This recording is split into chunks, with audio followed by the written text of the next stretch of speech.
Welcome. Come on in, take a seat. There are a lot of seats. My name is Mark Olsen. I am the chairman of UCSF Health Hub, and on behalf of UCSF, welcome. This is the first of our what we hope to be many Vator events here at UCSF. They've always been at down at Hewlett Packard, and we decided to, like everything else down in the valley, it's all moving up. And everything is in San Francisco, and so now Vator is in San Francisco. Um, I think everyone knows about UCSF. UCSF, as you know, it's historically been the number one recipient of NIH grants, and the number of the researchers and the postdocs and the activity around healthcare that goes on at UCSF is pretty much unprecedented worldwide. Um, what we just started Health Hub, for those of you that don't know, about 7 months ago. And Health Hub is supposed to be the front door for those trying to work with UCSF. And those, when we talk about those, those are companies, and those are companies that are looking for some form of validation, maybe a clinical trial, maybe to meet a clinician. But also, there's a lot of innovation that's coming out of UCSF. And what we want to do is connect that innovation with great mentors, investors, and people in what we call the UCSF ecosystem. Vator being a perfect example of a company in the ecosystem. We do two other things besides throwing amazing events like what we're doing with Bambi and Arshana tonight. We have a network, which if you haven't joined up as a member, where we connect people. It's really our match.com for healthcare innovators. So if you're a mentor and you can help a company, or if you're starting a company, you're looking for a mentor or an investor, or if you're a company looking maybe to do a clinical trial at UCSF, sign up. We can help you. We're trying to make the whole process easier. And we're also going to this fall be having our first annual UCSF Health Awards. And we're really excited about that. But so welcome on behalf of UCSF. I'm going to turn it over to Bambi and Arshana, and this is going to be a great event. Thanks, Mark. Can I? Okay, and thanks everyone. Yes, I'm mic'd up. Thanks everyone, and thanks again, Mark and UCSF Health Hub. Now, we have a number of partners that we work with, so UCSF is becoming a bigger partner. We've been conducting a lot of these, or hosting a lot of these events at HP, but this is the first time at UCSF, and hopefully we're going to continue this for some time. So, but a few other partners that I want to call out. Better Health is they're also a matchmaker. They connect customers with therapists. They were purchased by Teladoc some time ago. They are one of our sponsors. Avison Young, which provides real estate services mostly in Oakland. They're also one of our sponsors. Advisor, which is an investment bank for startups. StratPoint, which is an outsourced engineering firm, and also Scrubbed, outsourced bookkeeping firm. We've used all of their services. They're great companies, so if anyone wants a warm introduction to them, let me know. But thank you for those guys for helping to support this event in our series. So just a little background. Vator is a community for entrepreneurs and investors. Arshana and I got together a couple of years ago to start these Invent Health salons because we wanted a forum to bring together really smart people to talk about areas in digital health that we were passionate about. And I think we've accomplished that today. All of you, there's about a couple hundred people, more than a couple hundred people that registered and filled out our surveys. So about a third are startups. So if you're wondering who's in the audience, a third are startups. 20% are investors. So that's pretty high. I didn't think that we would have that many investors. Adopters, when those are people at the established healthcare organizations and payers, it's about 15%, and then scientists and physicians, that makes up another 15%. So a nice, well-rounded group, and that will make for a nice, solid discussion, and we will have representatives of all of those people up on stage as well. So really quickly, why are we? Has that been like rotating behind me? I'm totally confused. And meanwhile, I can fill up. Our vision and mission is really to create this platform in which innovation does not die out, so that the investors are meeting the innovators, are meeting the adopters. So the whole cycle is fastened up and then is well protecting the innovation that is happening in these important topics that we'll be talking about. And one is Future of Clinics. So June 6th, put that on your calendar. This will be back to at HP, but for those of you tonight, there is the URL. If you want to purchase in the next 24 hours, it's $35. So go ahead and buy that, but that will change after 24 hours. So that's the future of clinics. But tonight we're talking about something so exciting, happy. We're talking about, you look at this and it looks pretty horrible. But when I look at this, I actually think, it's actually pretty positive. I think there's a lot of positive things to be said about people coming out and openly talking about the fact that we all have mental issues. So I think that's a good thing. It's one of the reasons we're also hearing about it quite often because people are writing about it. And not only that, it also has become the most expensive condition across all of healthcare. More than $200 billion is spent annually on mental health conditions. That's higher than cancer and higher than heart conditions. That was not the case in '95. Yeah, and I think this is just mental health is $200 billion. But it also impacts the outcome of cancer and heart conditions. So it kind of adds that to the magnitude of what we're talking about. And I feel good talking about mental health because I think 6 years ago, we never had these conversations. So there's a positivity, even though we're talking about 5 different or 10 different conditions that we will dive deep into. So there's a positive and negative, and the negative is one of the reasons that this number is going up is because there are more people in long-term psychiatric care. That's not a good thing. That means more people on medications. There was a rise about 65% of psychotropic use. That is not what we call a cure or care, the right treatment. So, but the good thing, and this is the positive, the silver lining here, is that when we talk about a crisis, we're not talking about serious pathological orders. That's 1%. That's low. Those are really true chemical imbalances. Another driver of these costs is higher anxiety, higher depression. All pretty much treatable, not sans medication.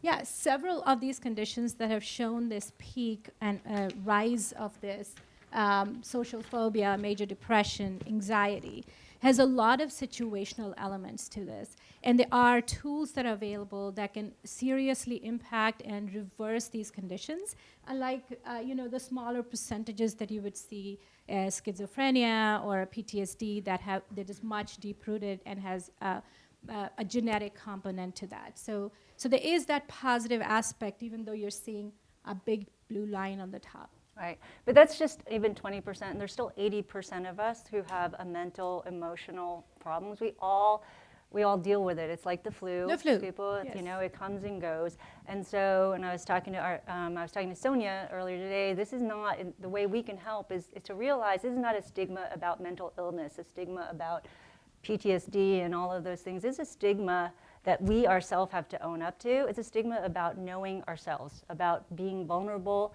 being not wanting to, or as Sonia said, being afraid of talking to people about basically who we really are, our flaws and inadequacies and failures and all of those things. And if you don't start talking about that stuff openly with people, then yes, you will go down the spectrum. That's where the stigma lies. Absolutely. So there is an external stigma that I think we have come a long way to remove that. People are talking freely about conditions. But there's an internal stigma in which if you don't ask for help and find a safe place where you can talk freely about it, you are owning up to the flaws and inadequacy when there is actually a condition that you can treat with simple tools. Right. And I don't know my next slide. Oh, another thing we can do is just be more grateful. And so neuroscientists back it, right? I mean, it can boost your serotonin levels, so that's good. And so you're probably wondering, okay, why are we talking so much about this? We should be talking about technology. We're sort of at a tech conference, and that's great because I asked that question myself, and I wrote about it, so everybody should have gotten this. Do we need tech to be grateful? And so hopefully you've gotten a copy of this. And so, no. The short answer is no, we don't need to be need tech. We should have Thanksgiving every day. That's what we should be doing and be thankful. But yes, we do need tech because tech also helps us, brings us together as a community, creates us connections, and gives us access to sometimes those services that we need. And speaking of access, Arshana has a lot to say about that. Yes, and I think what we're seeing is a lot of tools that are being built and developed in behavioral health space, but the engagement and the adoption is missing by the end user or the consumer or the patient or the providers. They're not utilizing these tools, partly because they're not maybe sitting in the right place, partly because they're not coming to us through a trusted source. And maybe we're missing the bus by actually calling out behavioral health separate from health in general. Maybe it should be sitting in a primary care's office that is your trusted first face to medicine. And they provide you these tools and care, and they talk about both physical and mental health as integral part of each other and not create a specialty of psychiatry and psychology separately. Because that funnels, that creates a huge bottleneck, so to say, of access. A person who is compromised by depression or anxiety or stress has to wait for 3 months to get care by a therapist or a psychiatrist. It will make the condition worse and is not acceptable for a condition that is so serious. So we did ask everybody, how do you want to access mental health therapy? How would you want to do that? And this is more in sort of how do you want to communicate, I guess, with a therapist. But would it be in person? Would it be video? Would it be text? Would it be voice? How many people think it was video? Nobody? Oh, 2, 3. How many people think it was text? How many people think it was in person? Okay, so you guys all know. It was in person. And in fact, 50% wanted in person. Text was down at the bottom at 6%. Even text plus video and other things was 18%, but in person. So clearly people need that human touch. People want to see it even with their primary care physician. Yeah. So with that, we want to kick off our next panel. And this is going to be a fun one. This is going to be really fun because we're not going to be really talking about investments, or maybe we'll fall into that. But it's really more kind of just hitting it to the heart of the problem, I think, and trying to understand mental health and mental health as we age even. And so I want to bring up our panelists and we'll introduce them. But come on up. We have Aydin Senkut. He is the founder and managing director of Felicis Ventures. It's a $270 million fund. Let's sit over there. And then Aydin's better half, Sonia Arrison, who is the author of 100 Plus, How the Coming Age of Longevity Will Change Everything, and Dasha Maggio. She is a partner at Felicis, and she leads the partners' success efforts, founder success efforts. And the topic is the role tech plays on our mental health from this super tech-immersed childhood, this 24/7 connected adulthood, and then this increasing elderhood. But before we just kick this off, I just want to ask, I want to ask Aydin and Dasha. So prior to your role, Dasha, you bottled organic cold pressed juices. So how does that fit in when you're helping with all these mental health services for Aydin's portfolio companies? That's fascinating. Yes, so Bambi's referring to the fact that I worked at Sweetgreen, which is now on the West Coast. Originally started in DC. It's a fast casual restaurant chain. And prior to that, I worked in consulting, wanted to make a switch and essentially pitched the idea of bringing cold pressed juice to Sweetgreen. This was over 6 years ago. To answer your question, though, it gives me empathy for the founder journey. So at Felicis, we invest in early stage technology startups and founders, and I think a core value of our firm is empathy, not just for our colleagues, for our LPs, but also certainly for founders and entrepreneurs who are going on these incredible journeys of building. And so I had a small taste of that myself, and so that's kind of the tie-in that I usually give. Great. Well, we wanted to have more time for the audience, but obviously we took up a lot of time, so we'll extend it at the end. So we want to just dive in with the questions. So I want to start with this New York Times article, which says human contact is now a luxury good. And basically it says the rich have grown afraid of screens. That's what it says here.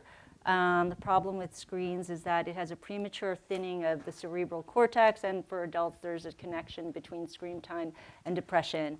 So, Aydin, you are funding all of those unicorns these days, the tech unicorns, by the way. So, to what extent is tech damaging our mental health? Well, we are very excited to invest in tech companies, and we're trying to find companies where tech can leverage and actually help humanity, and companies can do incredibly well doing good.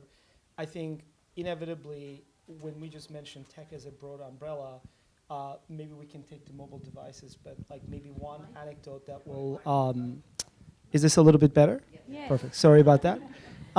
So I think the best way to illustrate is we actually were having about 2 weeks ago a dinner from a founder from Spain. And so we start the dinner, and he made a really interesting point. He said, yeah, like I lived in Silicon Valley, and when I started living in Spain, I noticed something that in Spain, nobody has a meal in front of their device or alone. Like we always have meal as a family. Kids and like people involved, like nobody is alone. We don't have homelessness. And it's funny, like this person actually lived around the world in like 4 continents. And he's like, when I came back to Silicon Valley, I totally forgot that all of a sudden your first vision of San Francisco is homelessness, all of that. And then if you go to anywhere in San Francisco and you're eating a meal or anything, notice how many people are not even having a conversation and they're on their mobile device. So I don't know if it's technology or mobile device or whatever it is, but I certainly feel that there is some kind of an epidemic where I think as human beings, like we definitely kind of thrive from each other's company and from being around people, from having a real conversation and relating to each other. And I feel like that is certainly taking a huge hit. Obviously, technology helps in many other ways and makes our lives better and easier. But I don't think it's, I think it's almost a very simple fact to me that one can deny that technology certainly had probably like more of a negative impact on our psyche and on how we feel as people and on our happiness. So that's interesting because I almost want to ask the question about evolution because people, if you ask your grandparents or even prior to that, and even talking on the phone was considered to be, oh, you're talking way too much on the phone. So is this something that we are looking at an addiction problem because it does have dopamine effect onto the brain, the screen? Or are we looking at an evolution point in which in front of our eyes, the new generation or the new population in general is starting to become and engage differently with the external world? I'll just add on to what Aydin just mentioned. I'm not sure about evolution. I can't speak to that, but I recently started reading Cal Newport's new book. Cal Newport wrote Deep Work. In the course of researching deep work, obviously in the professional setting, he realized that people wanted more time, more control back in their personal lives as well. And so digital minimalism, I think the way that he posits, or what he posits in relation to this topic is we've sort of, everything happened so quickly. No one had malintentions, but to your point, technology is inherently designed in some ways to be addicting. Mm-hmm. And when we find ourselves picking up the phone, we're inherently taking time away from things that are really valuable to us. And I agree completely with Aydin that we're social creatures. And so what you get is you're sort of in this, I think Cal says something to the effect of we sort of fell backwards into this downward spiral that we just weren't intending. So that it's less of a question, I think he says, about is tech useful? Of course, like so many wonderful things have come of it. It's more about control and autonomy. And the book goes on to create a philosophy for how to handle digital minimalism. And the other thing about tech too is that it's actually created an awareness, right, that there is actually a problem. But one of the things that Sonia and I talked about outside was the problem with we are social creatures, mm-hmm. and we go online to social media and everybody's showing half of themselves. Whereas, I can sit down with Sonia, or I can sit down at the dinner table absolutely. And talk to my family and talk about stuff that really is important. So, that's probably a big downside too, right, Sonia? Yeah, I was thinking about this on my way here, and Facebook, you go on and people are they're posting things that they want other people to see, and so there's sort of this one-sided or one-dimensional view of their life that's not really the whole person that you would get if you were in a community setting or in in an in-person setting. So I think that combined with the addictive nature that's engineered into the product is tough. Okay. So I just wanted to touch on two things, and I'm curious what you all think. So one, I think social media has become extremely dangerous because 10 years ago or 20 years ago, we actually debated and discussed things. We actually read real articles and processed them. Now things are happening in microsecond to second kind of things. We don't even read things anymore. There is something, and there is 100 reactions. So I think it's kind of bringing out the worst in us and amplifying our worst kind of human side versus the positive, and kind of taking out that using our brain to actually filter things and debate things. So I think that's something that I'm seeing that I think is very disconcerting. So anyway, I think that's kind of worth touching on. It is. It's. I do think social media. I think people have to just stop comparing themselves to everybody else, which is what they do. But I got really interested in this whole mental health thing. I'm not going to say my age, but when Prozac Nation came out in the 90s, that was when I got really interested in it. And I think there were a number of people who were also very fascinated with it as well. So this is not a new problem, right? It's an old problem that's existed for a long time, and social media has just made it bubbled it up, right?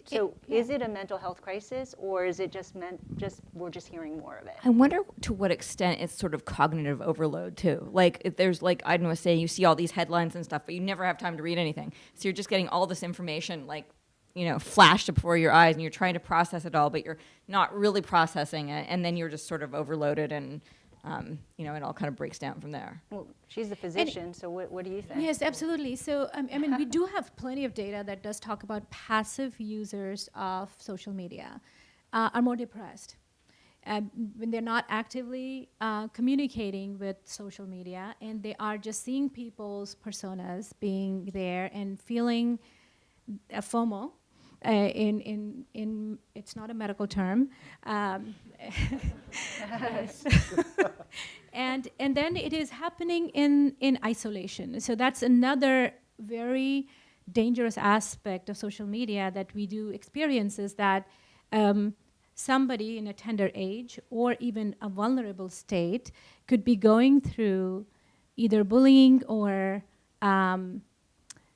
feeling inadequate in a very isolated environment. When bullying happens in a social space, there are other people who can mediate or mitigate the impact of it. When it happens in the social media space, you're alone and nobody else is seeing what is going through to you. So there is that dangerous aspect of passive usage of social media and in isolation that is that has been directly linked to depression. Well, I was going to ask you. Go ahead. No, this is fascinating to hear this, right? And you especially saying that social media is dangerous, and that's why you brought in someone to sort of oversee this entire new program to help the founders deal with technology and social media, probably to some extent. But it must, and I didn't even have this question down, but it must be, I wonder what's going on in your head when you invest in these companies. The social media company, Facebook, is one of the largest companies in the world, and there's more of them popping up. So how do you even... Didn't want to get into the investing question, but it is interesting. How do you even say, wait, that's not good for you? I don't want to build that. That looks like it's going to be harmful. And I know it's not the technology, it's the people and how they use it. But so actually, a couple very quick things. I think one of the reasons why we decided to do founder pledges, we spent 2 years with the founders, and we wanted to do something unique with them. And it took 2 years, and I think with every founder, it took 3 meetings. But when we ask them if they need help, no, we're doing extremely well, we're killing it, everybody's crushing it. It's kind of like there is a room, if I ask everybody in the room how many people think they're above average, I'm sure more than half the people in the room would raise their hands. So one of the reasons why we decided to do that is everybody's stressed. But the point that I was going to make is also one of the things that social media and tech did. I was just trying to think, like 30 years ago, I don't think this term multitasking existed. And I was reading a New York Times article and it said, oh, we think we're multitasking, but what's really real is like nobody's multitasking. We're basically completely destroying our brain capacity. Everybody thinks, oh, I'm like driving and also doing texting and also doing this while listening to my podcast. And like in my head, I'm thinking about 3 things simultaneously. It's just like not happening. We have the illusion that we're multitasking. So like the point is that I think all these like little things not only like cut the time where we can't even use our brain anymore. We're literally being like little animals. Like when you're in that lab, like when the little mice, like they give you little food and then you'd like spin the wheel. Like we literally like turn into that character, all of ourselves. So like that's one thing that I was gonna suggest. And in terms of the investing side, I'm just gonna add, and I'm curious what Dasha is gonna say. So number one, we wanted to do something to our founders to really help their journeys. And what we found is to actually accept the stress and be a partner and coach with them how to better deal with it so they can be higher performing. And I think Dasha will touch on it. But like if you look at any other discipline outside of tech, like you look at all the sports athletes, not only do they have physical coaches, they have performance coaches. In tennis and football, there are coaches that deal with the mental aspect of it. We don't have that in technology. And one of the things that we wanted to do as a firm, like we've been investing in health and all of a sudden we realized all of the areas that you covered in your graph. By the way, I'm one of the obsessive compulsive people. I'm the one who's obsessed washing the dishes at home, so I'm like one of those 1%. We realized that a lot of the effort is on physical health, but startups and the money is not going to mental health. And yet, like, I would like to posit that probably everybody around the world has some form of mental condition. And we can still function as normal human beings. So that was kind of like our insight of actually mental health is one of the biggest areas. And like you literally did like, you know, I mean, that could have been from our annual meeting. Like that's why we're really excited about this area, because we think in the future, a lot of great companies and great outcomes will come from this area, and we wanted to be proactive because not only great companies can get created, but this is an area where what technology has hurt us in, this is our chance to use technology back to fix some of that stuff, hopefully, and that's what we wanted to be a catalyst for. Just for those who don't know, the Founder Development Pledge was launched in September of last year, in which Felicis commits 1% of non-dilutive capital toward these programs and services for their founders. So, and Dasha is leading that charge. Yeah, so just to add on to what Bambi and Aydin just said, so I mentioned earlier that empathy is a core value for Felicis, and you know, I think to Bambi's point, it's about people, right? So as she explained, the 1% Founder Development Pledge is us saying, look, we are investing in the company, but making a company successful and hopefully creating change in the world is very different than supporting the people behind that company. And so that's where this program is focused. On top of every first check that we write, we commit an additional 1% of that check's value for founders to spend on therapy, on executive coaching, on developing themselves. So it's sort of the separation between what the outcome of the company is. And I think actually, to come back to your question, I think in many ways for us, this is a great point of leverage, because the hope, and I think one sort of success metric for this program is, we can debate if it's measurable or not, but I think a founder who, through this move by an investor, gets the confidence to say, yep, I have something going on, or maybe I don't, but I want to reach out for help, or I want to proactively invest in my mental and emotional well-being, I think that is going to have immense trickle-down effects. So we see it, we've seen it already on a smaller scale, but when founders invest in themselves, they give often permission to the rest of the company, to their employees, to do the same, right? So it creates an organizational change, and I would posit that it creates change in the products that are actually built in the world. So kind of piggybacking on what you just mentioned as metrics. So how do you measure the outcome of this program? Or do you really measure, or you just kind of say that this is something that we believe in and we're going to just go forward with this? I think it's definitely the latter. I think there will be a percentage of impact or a chunk of impact that we'll probably never know, right? Because I think there are so many parallels between what's happening with mental health. I would argue parallels to LGBTQ movement, to other sort of civil rights issues where, like I said before, if it just gives permission, if we never hear about, you know, hey, we inspired you with this action, that's fine. But I think also certainly just generally, by sending the message that this is normal, we don't want to stigmatize this, and also we're going to chip away at the financial difficulty often of having therapy or investing in yourself otherwise, I think that's a great signal. And of course, we're tracking how it's being used. Okay, so you are tracking the engagement part of it. But also, Yeah. go ahead.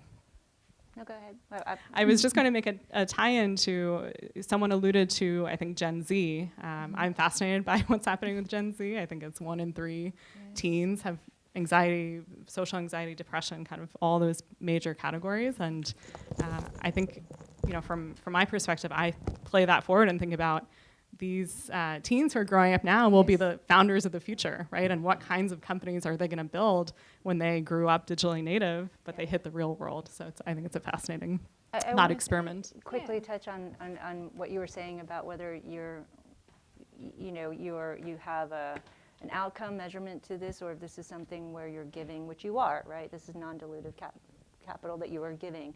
And so, and I would say, I think there is a benefit to that, because Archana and I were talking about this, is that, do you really know? I mean, can you measure it? I mean, the fact that she's a physician and she has to be constantly measured means it's a distorting incentive. That means she has to always think about, how do I actually, it's like an earnout. Like, how do I, and it might be just give it open-ended and allow them to experiment, but at least you're giving them the freedom. One, you're making them aware that they need it, and two, you're saying find a solution, but we won't put any metric on that thing. Yeah.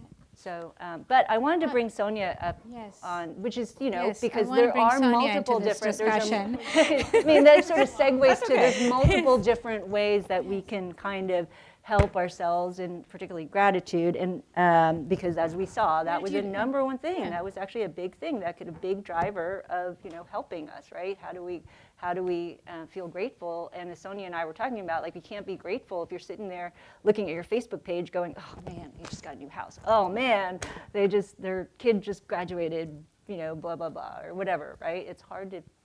Yeah, feel that way. and also from a positive psychology perspective, gratitude and negative thoughts don't sit in the brain at the same time. Yeah. Or kindness and negative thoughts don't sit in the brain at the same time. So if you're helping someone, you can't be negative at the same time.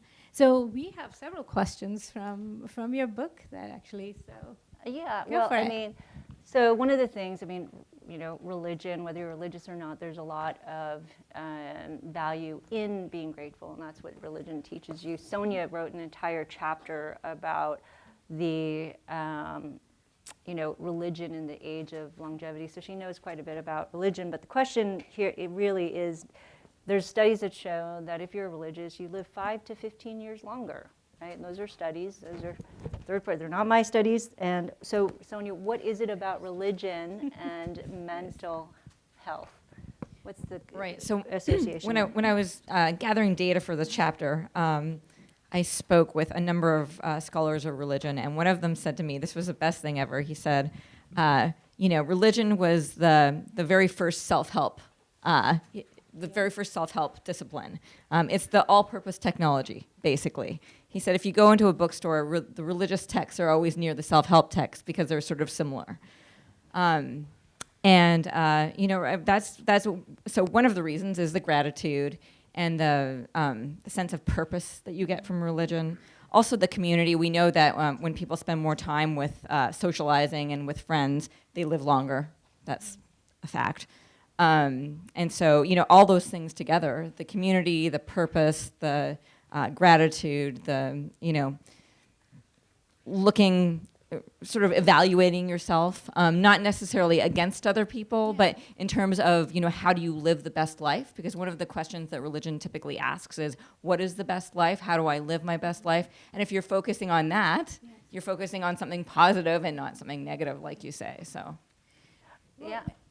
And that brings me to the question about impact of faith. Does that have anything to do with a better mental well-being? Because when we were looking at tools that are digitally now available, or even in person that are available, they do have certain elements of gratitude and random act of kindness and CBT has tools in which they're shifting mind from negative to positive. But the impact of that is not directly translated into longevity or a decreasing a depression epidemic. Is there a missing piece between the solutions that we're building now and religion that we could start to see that? It's probably the engagement. I mean, one of the things that religions are really good at is getting their members engaged, right? There's this social aspect. There's, and different religions have different sort of ways of getting people engaged. And actually, if you break it down, it actually gets really, really complicated because some religions are better for mental health than other religions are, and there's a whole bunch of different reasons for it. And so you don't want to be want to have to be too engaged either. Yes. So there's sort of this balancing act. But yeah, I think the headspaces and the calms, and it's like you engage for a while, or at least this is my personal experience. I engage for a while, and then I'm like, okay, I'm done with that, right? And so versus if you're part of a religious group and you're attending church on a regular basis, you're there and you've got this community and they're your friends, and that's all wound up together in purpose and gratitude and all of that, and it just comes naturally. Yeah. It's real. This is why people like to be inhuman. They like to be with other people rather than just Because anything with religion, there's some truth that people are gravitating toward, right? That creates the community and the purpose. This commitment to some truth and a deep belief in that you don't get in a meditation app, right? You don't get that belief. So from an investor perspective, now clearly religion is helping us live longer, whether you believe it or not, but these people with deep grounded belief. So how do we create an app that has people believing in something that they or a long-term relationship? How do you create a long-term? Because that's better. That's in prep for this panel, I actually went and checked to see if there were any apps, religious apps. Yeah. And I found one, and I downloaded it, and I listened to a bit of it, and I realized that one of the things I sort of kept repeating over and over, which actually did make me feel happy, despite the fact that I'm not particularly religious, was that you have this special relationship with God, that you have, and it's all about this sort of relationship that you can only have here with this higher being that only has your best interests in mind. And that's, pretty powerful. So you can settle in that, right? I mean, you can rest in that, right? Somebody loves you. Yes. I was just going to make a small comment, and I will pause on the investing side. But the thing that we are most interested in is what you both brought up. So Archana asked, how do you measure the outcome on mental health? And you ask how.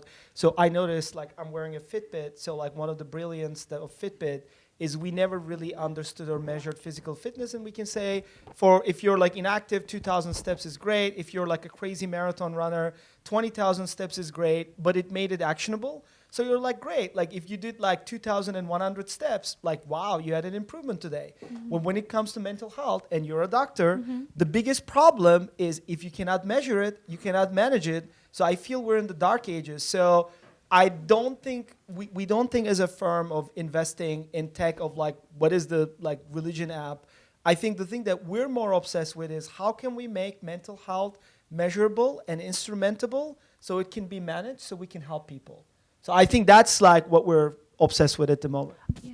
I fully agree. I think that it is outdated, the standardized test that people have to take to determine whether you're depressed on that spectrum. I mean, even bipolarism, that's under 2%, 2.5%, that's subjective. That stuff, you need to be able to, and you're prescribing these medications, kids telling them that they're bipolar and it's a lifelong chronic condition. You have nothing there that tells them that. We have a company that's actually a diagnostic company that we're excited about that'll be here later. We are missing that. Yes. Well, I think there's one other aspect of starting early. And I think we don't do a great job in having these tools to be part of education for kids. So I think the religious aspect, maybe that is also important, is that the parents take the kids to these environments in which you have social connection, and then it becomes part of life. And I think if calm became part of life of a family early on, that kid probably will do some kind of a mindfulness meditation as they grow up. I think we as society have never created that as part of, I call the toothbrush test. So if you actually brush your teeth to keep the health of your teeth together, why not do a calm for 5 minutes in the morning to keep your brain together? So I think that is something that's a habit aspect that we don't have it built in our life in general. I was just going to add to connect the question to Sonia about religion. Again, looking towards the future, I think the millennial generation is one of the least religious, if I remember correctly. And there was a project that came out of the Harvard Divinity School called How We Gather, and it was all about what is replacing, and I won't say reinventing, but what is sort of augmenting or replacing the, kind of aspects of religion, right? So community, a value system, all the things that Sonia listed, they had many. And so even something like Soul Cycle is on there. I mean, it's silly, but it's not silly if you think about it. And so I think it's really, really interesting to think about kind of how mental health and brain health and the measurable also blends into the spiritual, as we're discussing here. It's interesting. So Sonia, you also study this in your book. So you've got people, staying, aging longer, right? But you found out that they don't actually lose their religion when you think like Carl Sagan or Nietzsche, God is dead, right? You'd think that as we become more modern, we would lose our religion, right? We'd be more secularized. We found out didn't happen, but we do have millennials who are using calm as their religion, right, or whatever. Yes, it all depends on how you define religion. Yeah, I guess it depends. Which I think is what you're getting at. And you can have a very broad definition of religion, except that Soul Cycle would have to be, in order for it to be part of a religion, it would have to be part of a larger group. It wouldn't be on its own. Like some scholars argue that Oprah is a religion, and it's because she's got this idea that she can help you transform your life. It's transformative. And then she's got all these different rituals, right, that are part of the community that people go through, and maybe Soul Cycle could be a ritual, right? And so there's all these different things that make up a religion. There's a community, there's rituals, there's transformation, there's all of these things that kind of come together. And so you can certainly have sort of new types of religion if you want to define it that way, and for sure those exist. And will that have a positive impact on our mental health as we create new? I mean, I know right now, we've had a fragmented religious system, right? I mean, I don't know how many denominations there are with the Protestant, but thousands, right? So maybe that's okay if we have diversity in religion. Yeah, I mean, I think the other thing I was going to add, I'm kind of going out on a limb here, but I mean, a couple hundred years ago, churches were where you had the only live events. I don't know how many of you are into music, but let's say like you go to a U2 concert. I mean, that to me is like a religious event. And like, I think there are so many other aspects in our lives where we're kind of having the equivalent of a religious experience. Like it could come from yoga, it could come from like many different things, but yeah. Yeah, worship music, right? That's a religious experience. I want to save 5 minutes for people. Does anybody have a question they want to ask? This is such a riveting conversation. Come on. This is, Esther, of course. I'm sure it's. So, actually, I don't want to ask a question. I totally believe in the addiction thing. I want to shout out an interesting book called Good Reasons for Bad Problems by Randolph Nesse, N as in Nancy, E-S-S-E, who runs the Center for Evolutionary Medicine at Arizona State. And it just provides a lot of context around this evolution versus why we have these horrible things if they don't seem to be useful. And they're reflections of things that are useful. It's a book worth reading. Just came out. Good Reasons for Bad Problems. Okay. Randall Nesse. Thank you, Esther. Somebody else had their hand raised. Okay, of course. Can you stand up and come up a little more because I can't hear you. We can't hear you. I fly up for this. I'm a Vator fan. I want to know if you're in Los Angeles because not only do we have the added Silicon Beach mythology but we also have the Hollywood mythology, and we need it very badly. And the entrepreneur community in Los Angeles. I second that. Yeah. In all seriousness and tragedy, the only time that anybody blinks about this is when something happens. And the other thing is I'm really commending you because investors have got to take responsibility on how they treat entrepreneurs. And they have to become as invested in our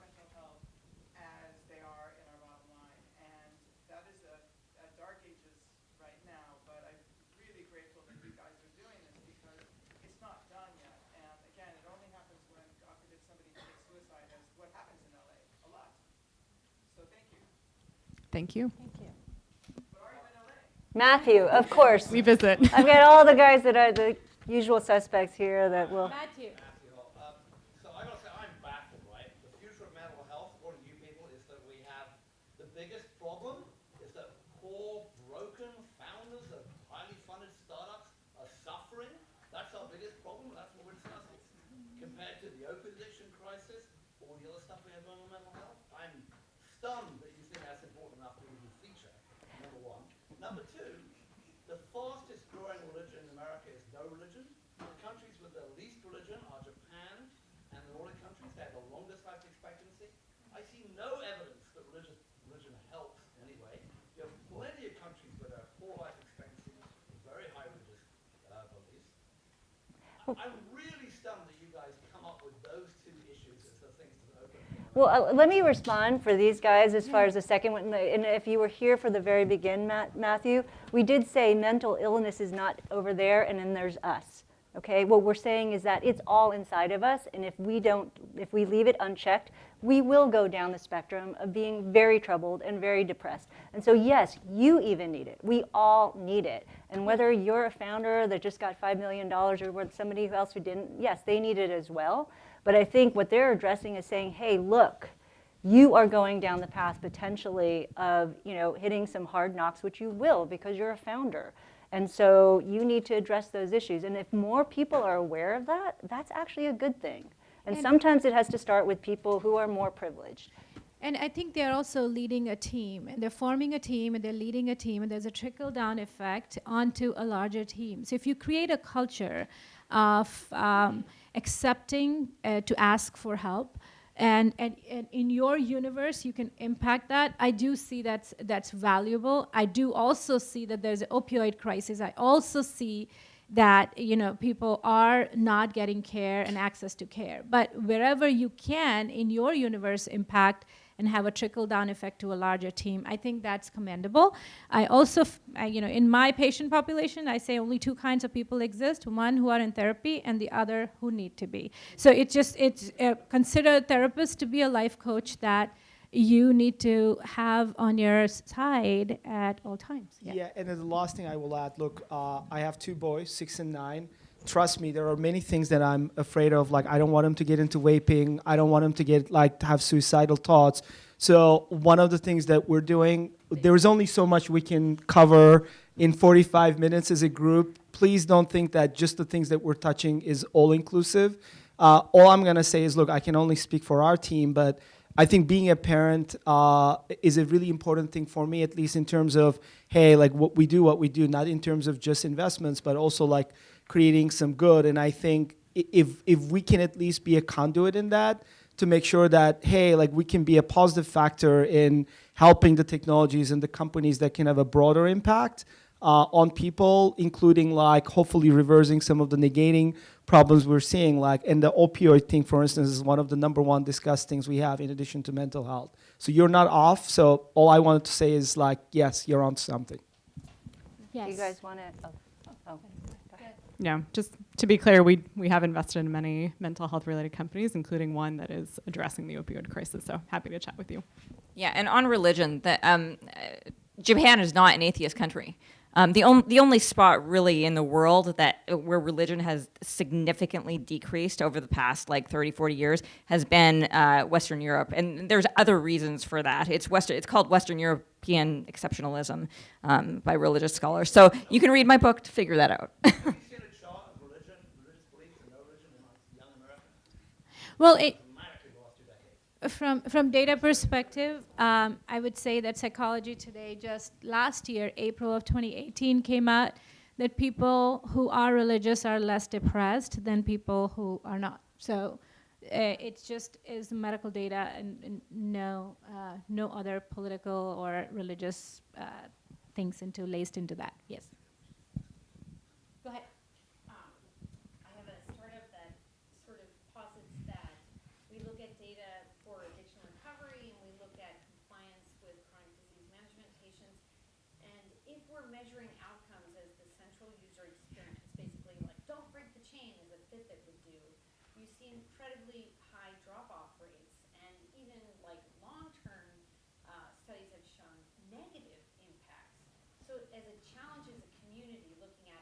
we make measurable differences and actionable change, while at the same time not provoking people to feel a sense of shame when we can predict that they are going to fail, or they are going to overeat, or they're not going to make their steps. And that's 80% of what's costing America money. And I think my startup has a solution, but I wonder, with you guys looking at solutions in general, that challenge of how is this billable, how is this behavioral, and not mental health money, because that's where we can get CPT codes right now, but also show engagement that lasts. That, and then going back to LA, kind of piggybacks on that narrative quality that keeps people checking into their TV shows and builds delight and loyalty. And just anecdotally, sticking to what this man was saying, we do chronic disease management with people with 2 or more horrible diseases, and 99% of them are picking Jesus as the sort of like, out of grids of who would you find as, would you like to be your mentor? And I'm thinking that hopefully they're getting value out of that, but just statistically, these are the people costing so much money. They are in general saying they like Jesus, but I'm not sure if it's helping their immediate health outcomes, and how you bring that sort of like faith-based healing into their health, their experience. You're going to have to unpack that.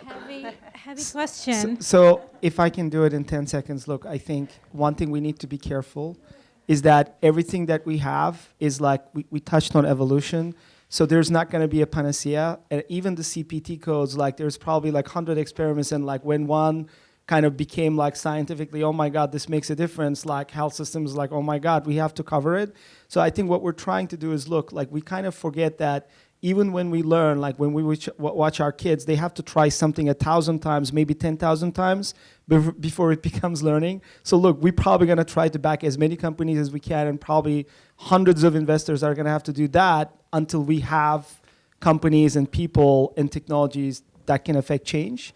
So like, it's not a silver bullet, but we have to start somewhere, and we have to take the steps. So I think action is better than no action, and we want to be part of that positive change. Okay. Last word? Last word? Final words? Okay. I think we'll wrap it up there because we are about 15 minutes over. But thank you so much.